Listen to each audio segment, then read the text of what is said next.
Hello and welcome to this video presentation where we're going to talk about effective training and distance learning. My name is Joe Munoz, an airline pilot for a major US-based carrier, as well as the founder of One Step Prep Academy, the flight school where I'm seated here in the studio recording this video. And first and foremost, I want to take this opportunity to thank the Organization of Black Aerospace Professionals. Thank you to OBAP for putting on this annual conference that they do so exquisitely, and for granting me the opportunity to come before you here and hopefully provide value to you, to be of service to you, and give you insights into effective training and distance learning.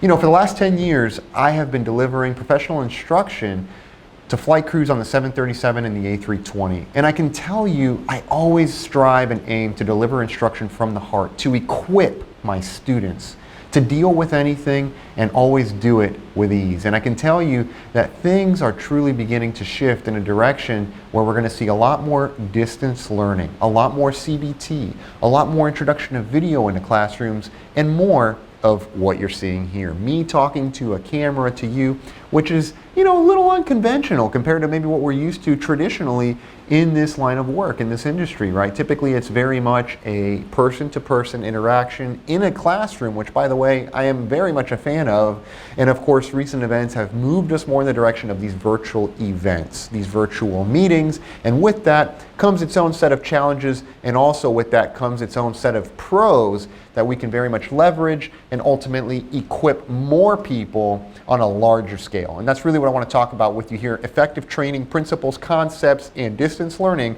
and where our industry is headed with that. So hey, thank you again, not only to you for being here, but also to OBAP for granting me the opportunity to be here with you, to serve you and hopefully provide value at the highest level. All right, look forward to getting into this content right now.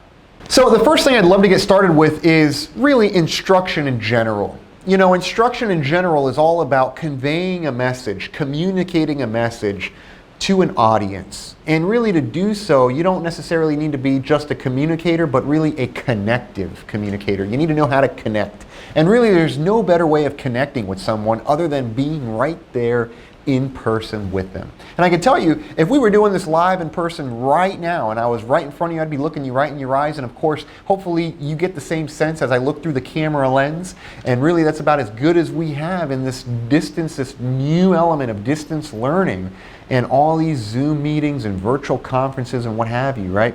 So connective communication is truly crucial. Oftentimes, in any form of training or communication for that matter, we oftentimes can become the tree that falls and is not heard. The training material, the content can become that tree that falls and is never heard because it falls on deaf ears because we have violated the first two principles of effective training on any level, which is to get attention and keep attention.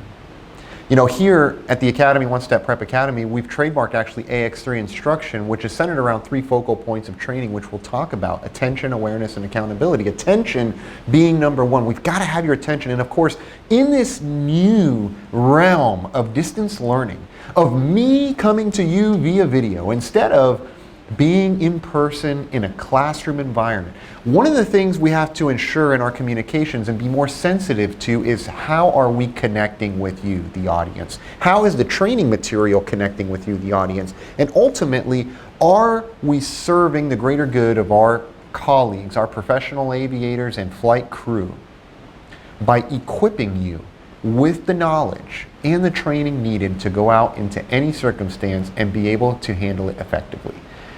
You know, that's really where I come from as a being, as a person. For the last 10 years, I've been instructing professional aviators and flight crew from flight aircraft ranging from the 737 to the A320.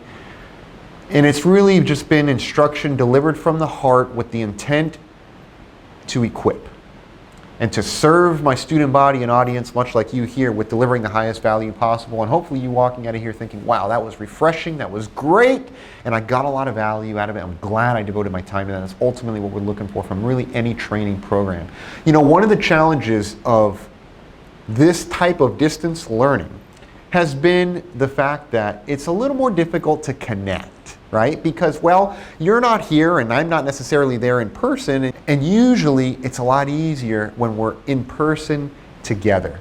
It's a lot easier for the instructor to read body language, for student to read the body language of the instructor, to know if you're with me or not on the same page, to know if the data transmission has been received, has been perceived as intended, and if really it's making sense. And as we begin to look into these new avenues of training, I think we're truly going to begin to see more of these virtual calls, more talking to cameras, more introduction of video into classrooms, and more distance learning. It will become more and more crucial, more paramount, and more significant for instructors and students alike to remain engaged. And how we do that in distance learning is incorporating some principles that we're going to share here. You know, I often say there's a few types of instructors. You know, we oftentimes will be in a class environment and one of two things is happening. Okay, maybe three. You're either semi-engaged, you're 100% disengaged, or you're very engaged. And of course, what we really want in training is to have you present. Part of the way we engage others always is eye contact. And of course, unfortunately, I'm not delivering this face-to-face right here with you, but the best I can do is stare this camera lens right in the lens. And it becomes your eye. And now we look eye to eye at each other. And this is a way of connecting with you and you knowing that I'm here present with you. Because you see, one of the things that we strive for in instruction is to ensure presence. And I don't mean attendance as if I signed the attendance sheet and I'm here, give me credit, right? What I mean is, I'm here with you. I'm here with you now. In fact, I'm here with you to the degree that if these walls came crumbling down around us and it was just me and this camera left with you here watching me, I'd be right here with you. And that's the presence we're looking for. Because if I can hook to this level as a communicator, I can now aim to deliver a message because I have undivided attention. And this is really what we want training programs, distance learning curriculums, courseware, and methods of delivery to do. So I'd love to shed more light on that here with you on what are some elements of being a connective communicator and how training programs really need to be centered and focused on connective communication first and delivering the message second. Because frankly, if I can't connect with you, well, you'll never hear the message anyways. And that's just really true of any human interaction. So you can really apply what you're learning here anywhere in life, all right? So with that, hey, let's talk about some instructional material you may have seen in the past, okay? And maybe even some instructors. We have some material that's full of great content, full of great information, but it's just not attention grabbing. And as a result, all of this great information, frankly, it just gets missed. And it's unfortunate. And that can be also said true for some instructors, right? And then of course we have the most eloquent of communicators, the most eloquent of speakers, but unfortunately the material is just not there. And really what we're looking for, striving for, aiming for in every training delivery is to have an incredible means to connect with you and then deliver a message that sticks, that equips, that stays with you for your career to handle any circumstance possible. You know, oftentimes in the aviation industry, we could be learning about some relatively complex concepts, and attention can be lost when we start talking about electro-pneumatic valves or kVA voltage on a generator. I mean, sometimes it's not attention grabbing. And so as an instructor or a distance learning facilitator or any vehicle or means of delivering data, we really have to be sure that we don't lose attention in complexity, but as a connective communicator, break it down to an easily digestible, granular level that continues to retain attention.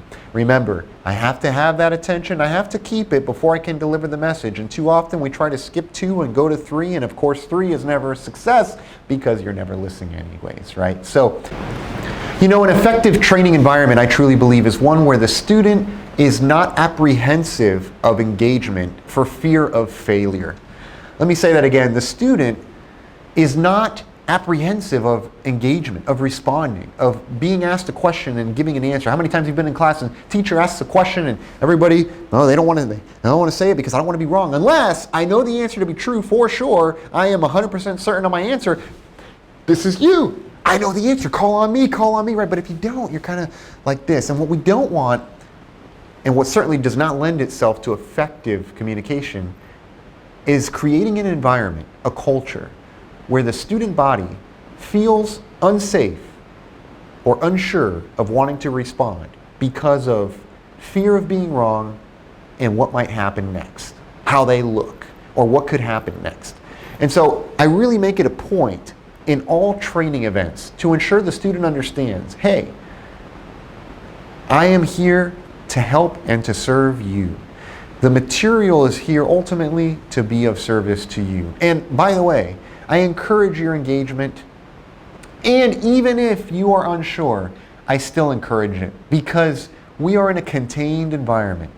We're in an environment where I have a reset button in the simulator, or it's okay to ask that question or to perhaps not understand in this environment, because I want for you to capture everything for your time here with us and not feel like you're missing out on data simply because of apprehension internally.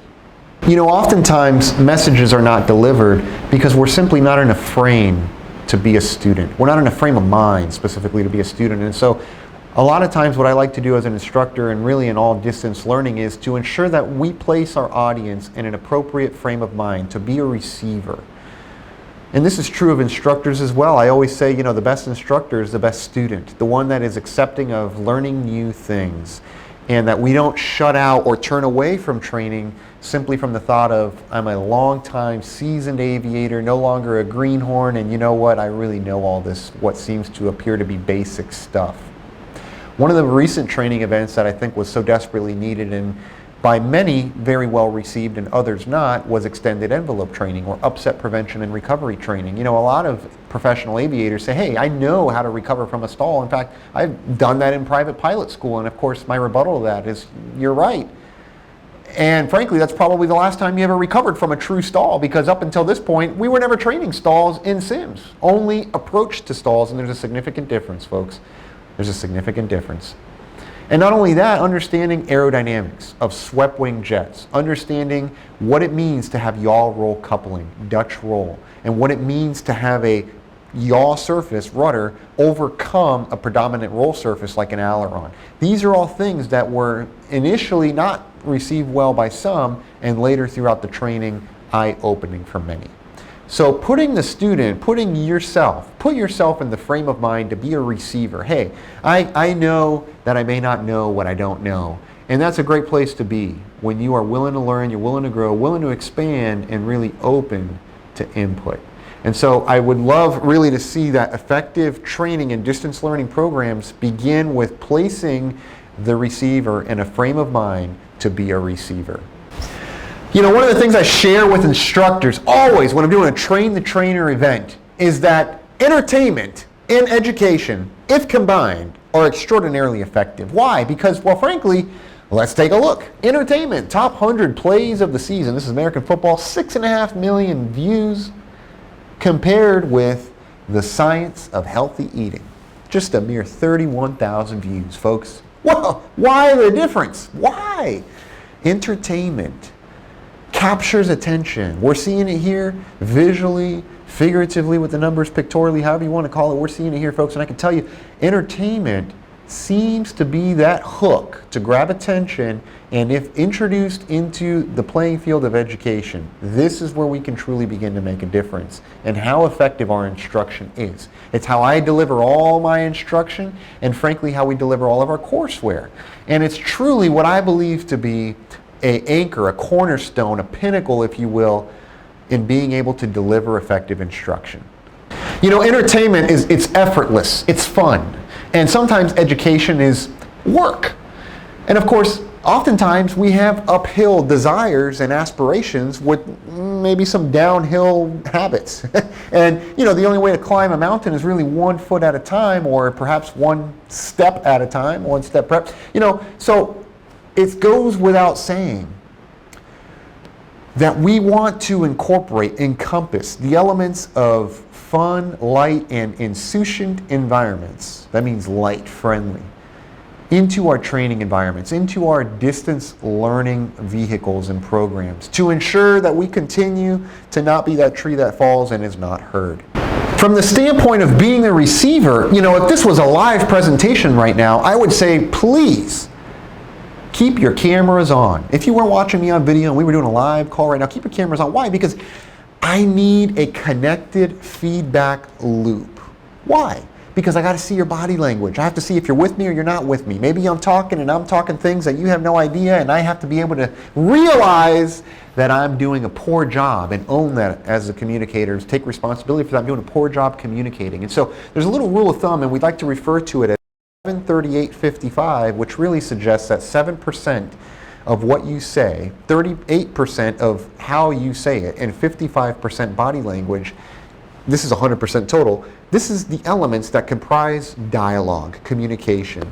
Specifically here, we're talking about effective communication, and of course, really for me to understand your body language, your tone of voice, and your overall persona in response to the dialogue and the instruction, it's crucial to have that camera on. So as we enter this world here of virtual training, more Zoom meetings, more virtual calls, it's crucial to have that camera turned on, to have that feedback loop connected from transmitter to receiver and vice versa. This is one thing really when I teach in classrooms, virtual classrooms, and we have some participants without the camera on, it just makes it a little bit more difficult to know if I'm communicating effectively with them or not, because frankly we have no feedback. And so the best thing you can do to aid that instructor in these virtual calls is keep the camera on so that we always know whether we're connecting effectively or not. Now I'd like to take you through what I like to refer to as the competence ladder. It's 4 steps, and really it goes a little something like this. On step 1, it can be said that we're unconsciously incompetent. And really all that means is you don't know what you don't know. On the second step, we're conscious incompetence or consciously incompetent. That basically means I know what I don't know, which is really a pretty good place to be, considering at least now I know what to study, what to reference, what to go looking for. Number 3 here, we have conscious competence. That means we can perform the tasks needed, assuming we are 100% focused on them. And then finally, step number 4 here, we have unconscious competence. And what that means is we can perform tasks that need to be done without necessarily having to think 100% about it. Now, really to put that into a language that we all understand as aviators here in the aviation industry is, can you do your flows and talk about what's for dinner at the same time, right? You hop in the cockpit, your flight deck, you're preparing your side of the nest, right, so to speak, and you're thinking, hey, we're going to Cali, we're going to Florida, we're going to Texas, we're going to Seattle, we're going to Portland, we're going to Chicago. Where's the dinner spots? Ladies and gentlemen, where are we heading out to have a great bite to eat tonight? And really, I don't even have to think about the fact that I'm doing an oxygen test or setting a ramp frequency appropriately because, well, I'm unconsciously competent at those tasks. So while I can really carry them out with minimal effort, it doesn't occupy much mental bandwidth,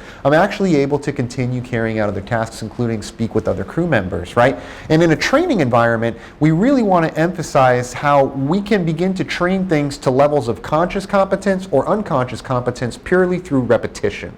And so we want distance learning vehicles and facilitators to encourage engagement and encourage repetition. One of the ways we encourage engagement via this video call, as I already said, is keep this camera on always so we have this engagement encouraged. Keep your microphones ready to roll as far as being able to unmute and jump in quickly into the discussion. And then apart from that, really repetition of, just one example, let's say call-outs. Let's say you're going to a training event. You're going to be doing a single engine ILS approach. Those of you that are pilots know exactly what I'm talking about. And while we have call-outs to do, particularly let's say on a go-around, and you're flying a 737 and we know that the call-outs are go-around, set go-around thrust, flaps 1, positive rate gear up 400 feet, we select the lateral mode, and at 1,000 feet we're going to begin accelerating. Very typical 737 profile, right?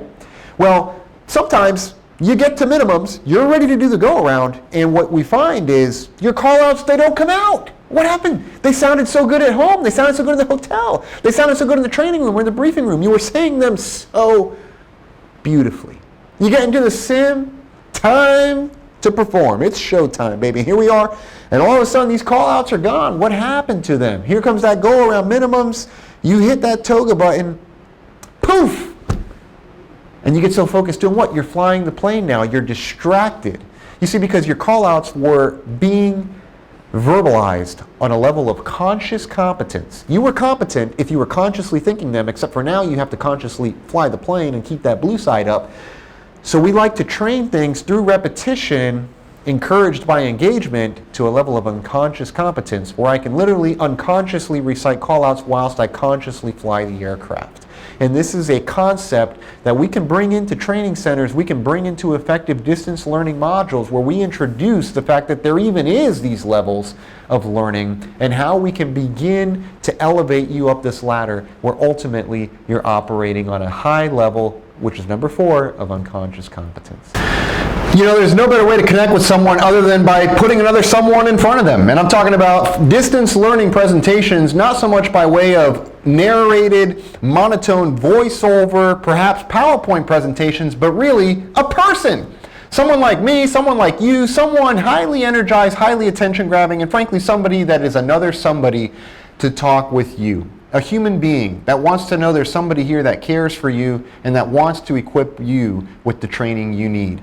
And so I truly believe that as we move forward in more and more distance learning in our industry, we're going to see more of somebody in front of somebody. We're going to see more of this yet distance but in-person interactions and less of the automated voices. And I can tell you really that's going to play quite the vital role, truly a crucial role in ensuring we always deliver that message effectively. There's really no, I can assure you at some point, you've seen a presentation somewhere where frankly, you just weren't engaged.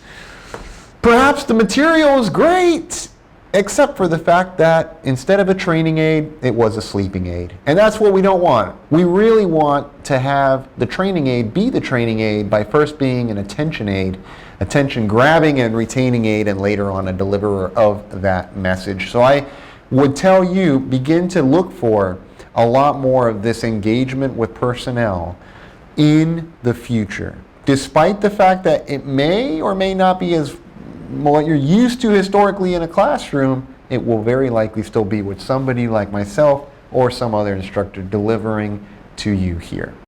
Hey, I truly hope you found value in the presentation.